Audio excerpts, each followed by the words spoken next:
Hola, ¿cómo estás? Muy bien, ¿estás listo para continuar con las palabras de la familia? Hola papá, hola mamá, ¿cómo estás? I wonder how they're doing on your side. ¿Cómo está tu papá? ¿Cómo está tu mamá? ¿Cómo está tu tío, tu primo? I wonder if you have a lot of primos. I don't know, maybe you do. Maybe they live near you and maybe they have taken a Spanish class. Maybe you have hermanos that have done that. Maybe you don't have anybody. Oh, that's fine. But if you do have somebody like that, that would be a great opportunity to practice your Espanol. Even if they don't live right next door, maybe you can send them an email, text them once in a while in Spanish. That would be really fun, to put Spanish to practice. That's the way you learn the language, is to make it part of your life and to find any opportunity that you get to really use it. And you'll see how much easier it is. Another thing you can do is to label things around your house, as you learn Spanish words. But I don't know if you can do that with your family members, but who knows? Maybe your dad will volunteer someday to let you put a label on him, Papa. Make sure you put the accent mark, though. You don't want to say Papa, right? Because remember, what does Papa mean? Papa is potato. But Papa is dad. So let's see if you remember these words for the family. I have the picture here of a family. Look at this, familia. And we got padre, madre. Repite, repite. Padre, madre. Y también el papá y la mamá. There's that accent mark I was telling you about. And how about papi, mami? That's a way to practice your Spanish, is to maybe use some of these words with your papa and your mama, and you'll have a lot more fun. But there's more to this. What if you are talking about both of them together? Then you say padres, remember that? And that does not mean fathers. When you put it together, it's just simply the Spanish way of saying parents. And what about this right here? We have the abuelo y abuela. Abuelo, abuela, and if we have both of them together, remember what the word is? Oh yes, it is abuelos. Abuelos. Oh, who's that? Well, that's gotta be a tío. Tío is your uncle, and oh, that must be your tía. Your tía, oh, such a nice tía, and guess who that is? You say, I don't know. Well, just pretend. Use your imagination, and you say, he's my primo. My primo. Maybe you say, all right, I have a primo now. And use your imagination. That would be your prima, prima, primo, prima. And if you have two of them, what would that be? That would be primas, primas. And then remember, when the disaster comes home is when you get all the primos together at home. And plural for everything, even for siblings, right? These would be, if they're brother and sister, what would you call them together? You say hermano y hermana. Well, there's a more elegant way to do that. You can just say hermanos, hermanos. Remember, in Spanish, when you have a plural, if it's a mixed group, you're going to use the masculine form. Unless it's a bunch of girls, then you're going to say hermanas. So here's the family again. And what can we say about the familia? You say, well, hijo, el hijo está loco. No. O el hijo es muy bueno, muy simpático, muy inteligente. And what about the padre? El papá está allí, dice hola. La mamá es muy buena. Sí, los padres, el hijo. Now remember, the way to practice this, folks, is on your own to get a picture of your family. And talk about your family. Maybe you can't say a whole lot of words at this point, but you can at least say who's who in the picture, You can say, it's Papa, mi mamá. You can even tell what their names are. You can say, mi papá se llama Paco. Mi mamá se llama Elizabeth. I'm just pretending. Or you can say, mi hermano. Follow along. Mi hermano se what? Se llama Austin.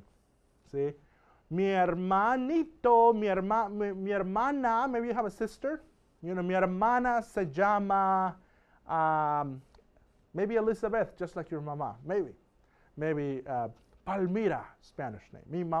Mi hermana se llama Palmira. Maybe you have tíos. Can you tell about your tíos en español?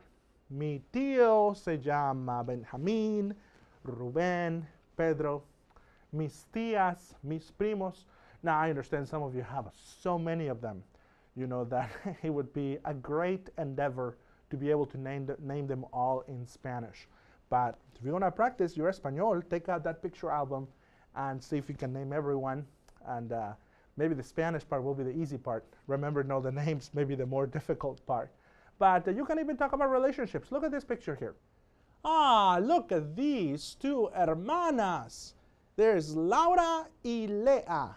Las dos hermanas, hermanitas. I can ask a pregunta en español. Here's the pregunta.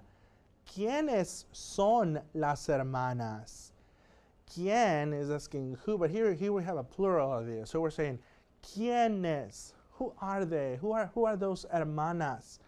Now, how would you answer that with a full sentence? What would you say? Well, when I say a full sentence, I mean say more than just Laura y Lea. But for the sake of learning, let's make a full statement. So you would say this. Laura y Lea son las hermanas. So Laura and Leah are the sisters. Laura y Lea son las hermanas. Let's pretend that you never heard me say what I just said, and let's pretend that you already know how to say that in Spanish. So let me ask you the question again, and you answer en español. ¿Quiénes son las hermanas? Muy bien. Laura y Lea son las hermanas. Okay, let's see if you can do the next one. This time I go back to that family we saw before. There's their names. Now we know what they're called. There's Paco, there's Juan, and then there's Becca. And let's see if you can answer the pregunta. Here's the pregunta. ¿Quiénes son los padres? ¿Quiénes son los padres? Now, if you said Juan, well, you know, Juan is kind of young to be a padre. So really, you should have said something like this. Paco y Becca son los padres. So let's practice one more time. Pretend you never heard me say the answer. Just say it like we're starting from the beginning. ¿Quiénes son los padres? Paco y Becca son los padres. Muy bien, here's one more pregunta. Same picture, different pregunta. ¿Quién es el hijo? ¿Quién es el hijo? Muy bien. Juan es el hijo. Now, I have other preguntas that I can ask to you just individually and answer this for real, what applies to you. So here's the first pregunta. We saw some of these, but let's see if you remember. If I ask you, ¿tienes hermanos? What am I asking here? ¿Tú tienes hermanos? Yo tengo hermanos. Sí. Yo tengo dos hermanos. Remember? How about you? ¿Tú tienes hermanos? Sí. Uno, dos, tres. How about this one? ¿Cómo se llaman? ¿Cómo se llaman? Los míos, los míos se llaman Austin y Abraham, mis dos hermanos, ¿sí? Los tuyos, tus hermanos, ¿cómo se llaman? Susie, Joe, Peter, ¿cómo se llaman tus hermanos? Muy bien, I have another pregunta para ti. Mira esto. ¿Cuántos primos tienes? Remember that one? ¿Cuántos? Is it going to be like this? Uno, o dos, tres, cuatro. ¿Cuántos? Uno, dos, tres. I'm asking for ¿cuántos? How many? See, ¿cuántos primos tienes? Hard to count. And one more pregunta. Look at this one. ¿Cuántos tíos tienes? ¿Cuántos tíos tienes? And actually, when people ask you that, you know, that could mean just your male, you know, your male, obviously, your uncles, but it could also mean your aunts, both together, because the plural could refer to both, so sometimes it's kind of hard to know which one they mean. You have to ask for more information. So if I ask, ¿cuántos tíos tienes? Tíos, todos juntos. You may say, 5 tíos, o un tío, o 20 tíos, muchos tíos. See, Muy bien, las preguntas de la familia. Keep working on them.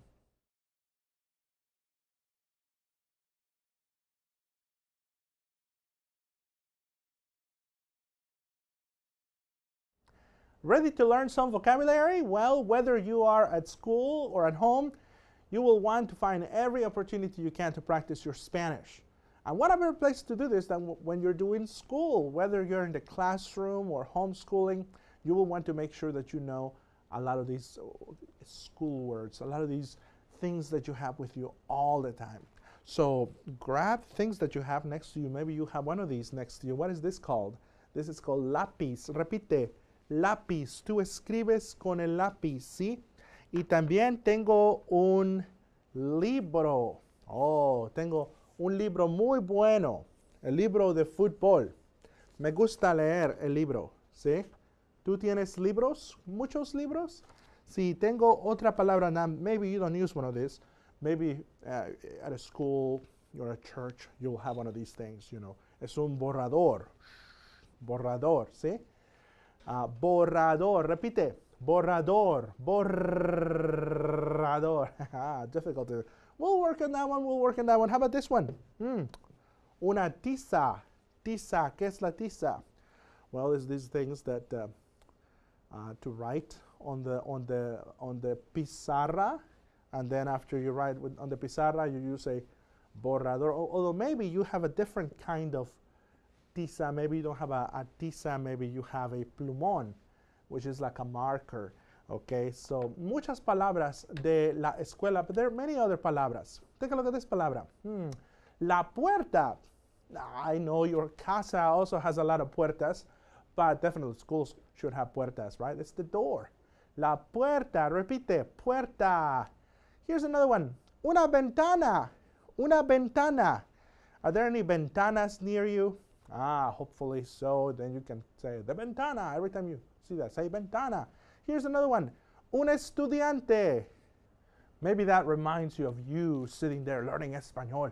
And un estudiante. By the way, what's up with these little words that come in front of the nouns that we're learning? Look at the noun is estudiante.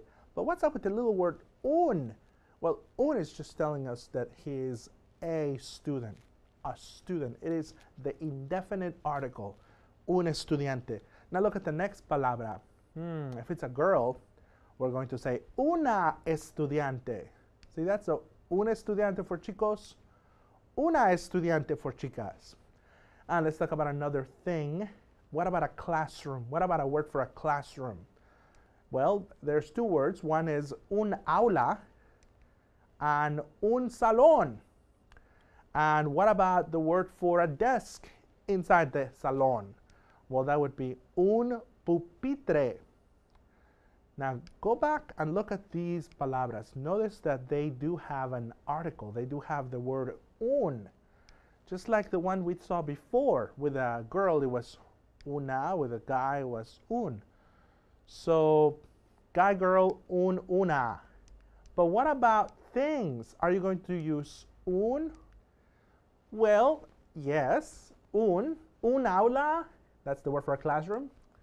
Un salón, here's the word for a classroom again. Two different words, both for classroom. Both use the word un in front of them. Even the word for a desk, that would be un pupitre. So yes, with things, you have a lot of words that use un. But guess what? Sometimes you have words that use una. Una. Una silla. Una silla. And go back to an un word. Look at this one. Un escritorio. Now let's pay attention to that una with all these vocabulary words. Here I have a few more, just the word. We have un libro, like the one I show you here. Remember my libro up here? The one with football, un libro. So it's un or una with libro. Un, a book, un libro. And now look at the second one. We have una profesora. Oh, she's a girl. It's gotta definitely be una. And then un papel. It's a piece of paper. And then we have una pizarra, una tiza, un bolígrafo. Let's see if we see a pattern emerging in here. Let's see if we can figure out what the pattern. When do you say un? When do you say una? Here's the next one. We have un lápiz, un cuaderno, un borrador. So what is the pattern, folks? Well, let's see them again. Let's look at those palabras. A lot more palabras per slide. Una puerta, una ventana, un estudiante, una estudiante, un pupitre. We got una silla, a chair, un escritorio, a teacher's desk, un libro, a book, una profesora, un papel, a paper, and then una pizarra, una tiza, un bolígrafo. What is a bolígrafo? That's a pen. And then un lápiz, un cuaderno, un borrador. Well, at this point, it may be difficult to figure out that pattern. Here's the general rule. If the word ends with an O, you're going to put un in it. If the word ends with an A, you're going to put una. Look at those words that you have in your textbook and see if you find that pattern. The problem is there are exceptions to that, and also not all words are going to end with an O or with an A. You're going to learn more rules about that later. But for now, make sure that as you learn those words, that you learn the article along with them. The word un lápiz, un bolígrafo, una tiza, una ventana. That's going to help you. Another thing that is going to help you is to not just try to memorize that long list of palabras or looking at the pictures on your book, but actually label the place where you study, whether it is a classroom or whether you're at a desk at home. Label places around there, and that will help you remember the palabras. I got my own things here that I brought with me today. Remember, here's the libro, and here's the tiza, and I have my labels here. Maybe you can do something like this. You can put a label on the borrador, put it on the other side, and then there's the tiza. Well, that'll be kind of hard to label, but hey, do it. Maybe a little annoying for a while, but every time you try to write with this, you're going to be, oh, I can't stand it, but you will see the word tiza, and it's going to help you remember the palabra, libro. So, a lot of palabras having to do with vocabulario in the classroom. Get to use them.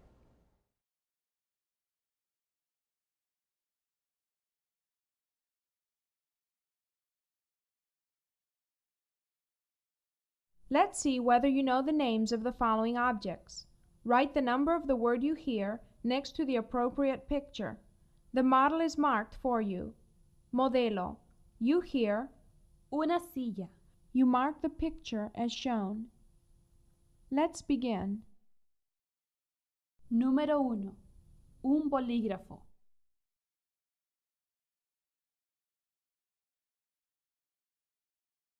Número 2. Un libro.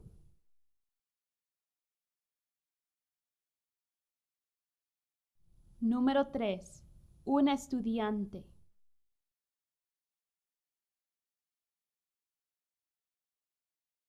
Número 4. Un pupitre.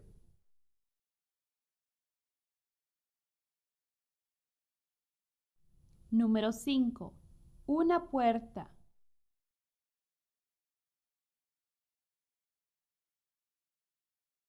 Número 6. Una tiza.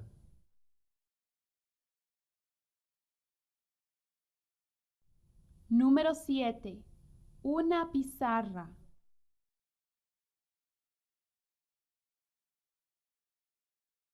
Número 8. Una ventana.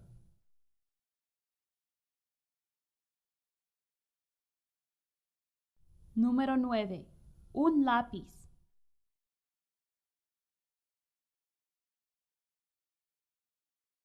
Número 10. Un borrador.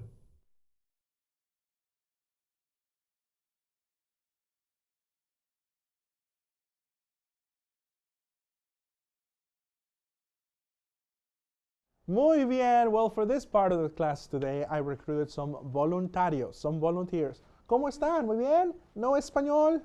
Nada, cero. Well, good. They qualify perfectly for this because they're going to be like you, learning something new in Espanol today. They're going to help me and hopefully help you as well. So pay attention. What we're going to learn is classroom commands. Now, I know you may be homeschooling and you're saying, well, I'm not in a classroom. That's okay. They're going to be useful commands, and you can even use this even when homeschooling. Or maybe you're at a school, and well, obviously that's going to be very useful. So let's take a look at those commands first, and then our volunteers are going to help us remember them, even though they've never seen them before, or very little. Take a look. We got levanten la mano. Mano is a hand. So guess what we're asking you here? Levanten la mano. Here's another one. Bajen la mano. Bajen la mano. I want you to repeat that. Bajen la mano. Here's another one. Escuchen. Escuchen. And then párense. Párense. Levántense. Levántense. And one more that your teacher may tell you. We got siéntense. Siéntense. So maybe you can also practice along with our volunteers. So, what are those palabras that you need to do? Well, mano, ¿dónde están tus manos? How many manos you got? You got dos manos, right? Okay, so if the teacher says, levante la mano, what are you going to do? Muy bien, excelente, excelente, levante la mano. So let's practice. You go ahead. Levante la mano, levante la mano. Muy bien. How about this? Baje. Oh, teacher hasn't said the next part. Ah, I tell you. Let's try it again. Levante la mano. Muy bien. They learn fast. Do you get it? So what's the opposite? Bajen la mano. Okay? Bajen la mano. Ah, okay. So levante la mano. Bajen la mano. Muy bien. Hay muchas palabras. Escuchen. Escuchen. ¿Sí? Escuchen. Muy bien. Escuchen. Levanten la mano. Ah, bajen la mano. Escuchen. Escuchen. Sí. Now this is a tricky one. Párense. Párense. Right now you are sentada, but you need to párense. Muy bien. Párense. Go ahead, do it. This is a time to stretch. Párense. Muy bien. Levanten la mano. Bajen la mano. Muy bien. Levanten la mano. Bajen la mano. Okay. Siéntense. Siéntense. Gracias. Gracias. Muy bien. See, I tell you. Even though they claim that they don't know Spanish, they're able to follow these commands, just like hopefully you can. Here's another one. What if I tell you, párense? Párense. What was that? Oh, it was not a new one. It was a repetition. Siéntense. Siéntense. Here's the trick. Levántense. Ah, what's levántense? Well, levanten la mano, right? Levanten la mano. But levántense is just like párense. It's just another way of saying the same thing. So let's see if you remember. Levanten la mano. La mano. Levante la. Okay. Levante la mano. Now bajen la mano. Sí. Levántense. Levántense. Ah, sí. Not just la mano, the whole thing. Levántense. Siéntense. Siéntense. Siéntense. Párense. Párense. I tell you. Muy bien. Siéntense. Siéntense. Excellent. So take a look at these instructions that your teacher may give you again. I have them all 6 here on the slide. Levanten la mano, bajen la mano, escuchen, párense, levántense. But there's more. Here's a few more. Some of these may be a little more tricky to do, but contesten en español, no en inglés, en español. Here's the next one. Abran el libro, abran el libro. Cierren el libro. ¿Hay preguntas? ¿Preguntas? You got a question for me? Silencio. I like this one. You know, if our volunteers talk too much, I can always tell them. Shh. Silencio. Look at the next one. What is it? It is miren, miren. Look up here. Miren, miren. ¿Listo? ¿Sí? And one more. What is it? Por favor. Sí, por favor. That, folks, it's maybe the most important word. Do you have any ideas what that means? Por favor, favor, favor, favor. It's as a favor. It's just the Spanish way of saying please. You know, even profesores, even maestros, even teachers have to be kind, you know, and say, por favor, let me try this. Por favor, levántense, por favor. Ah, sí, muy bien. You did it? Okay, por favor, siéntense, siéntense. Gracias, muy bien. Now, for practicing the next set of words, I have to give you something. I have some of my favorite libros right here. Mis libros favoritos. El fútbol, ¿sí? Who wants the football? I'll give you the football. And I'll give you another libro here. So watch this. Abran el libro, abran el libro, abran, ¿sí? Ah, muy bien, good. Abran el libro. Cierren el libro, cierren el libro, muy bien. Abran el libro, cierren el libro, ¿sí? Silencio, no hables mucho. Silencio. Abran el libro, por favor. Sí, muy bien. Miren aquí. Hola, ¿cómo están? Miren, ¿sí? Miren el libro. Miren el libro. ¿Sí? Ah, sí. Mira el libro. Miren el libro en la página 1. Página 1. Ah, she got it. What is página 1? Ah, miren el libro. Por favor, ¿sí? And I wish I could tell you, contesten en español, but they do not know español. But I'll teach you a word in español. Can you say hola? Hola. Hola, sí, contesten en español.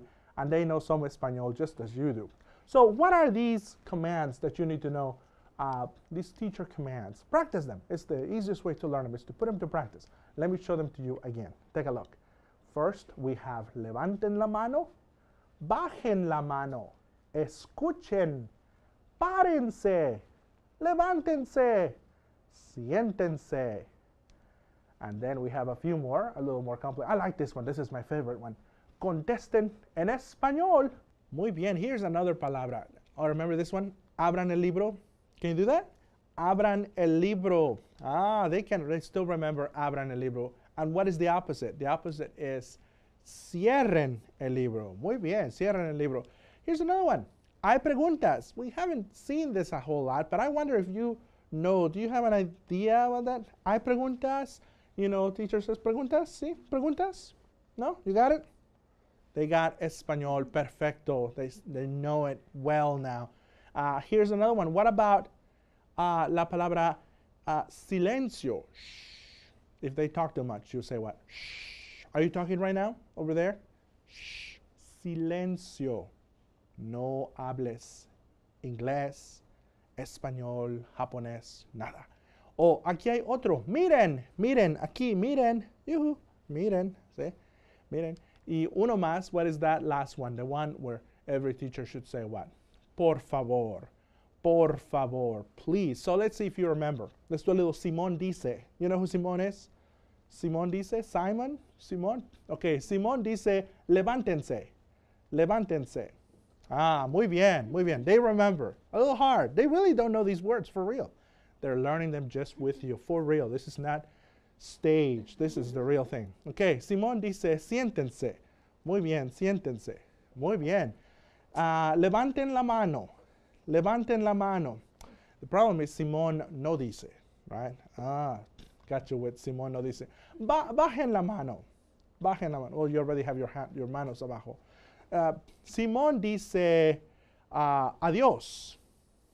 Simón dice adiós. Muy bien. Bueno, hasta luego. Continue practicing these commands and you'll see that it helps be able to use these phrases in Espanol as opposed to just simply words. Let's practice.